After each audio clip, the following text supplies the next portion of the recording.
वालेकुम बाजी के व्यूअर्स, कैसे हैं आप लोग। तो रिसेंटली मैंने आपको बताया था कि ध्रुव राठी मेरी निगाहों में अर्श से फर्श पे गिरे क्योंकि उन्होंने पाकिस्तान के खिलाफ एक प्रोपेगेंडा करने की कोशिश की। इसी तरह एक और बंदा है जो पाकिस्तान के नाम पे बहुत पैसे छाप रहा है, घूम फिर रहा है, लेकिन कुछ ग्राउंड वर्क काम कर नहीं रहा। मैं बात कर रही हूँ मलाला यूसुफजई के बारे में, जो कुछ लोग नहीं उसको जानते। वो पाकिस्तानी एजुकेशन राइट एक्टिविस्ट है जो कि पाकिस्तान में नहीं रहती है, पर 2012 में पाकिस्तान में उस पर तालिबान ने हमला किया और पूरी दुनिया में वो मशहूर हो गई। और फिर उसने एजुकेशन के लिए बात की, लड़कियों की एजुकेशन के लिए बात की, और उसके लिए वो नोबेल प्राइज़ मिला।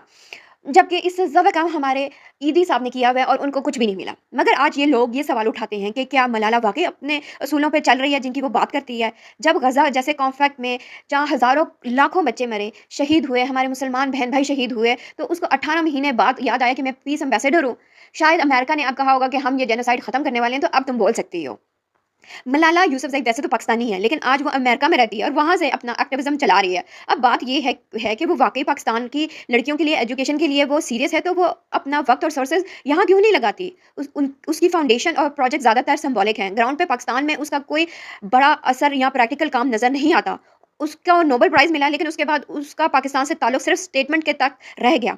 क्या ये हिपोक्रेसी नहीं कि जिस मुल्क ने उसको असल में पैदा किया वो वहाँ रही कुछ अरसा, उसको वो अनसेफ कह के परमानेंटली वेस्ट में सेटल हो गई? फिर तो एजुकेशनल नहीं, ट्रैवल कंसल्टेंट बनना चाहिए था मलाला को कि कैसे कंट्री से भागने की 100 तरीके आपको बताते हैं।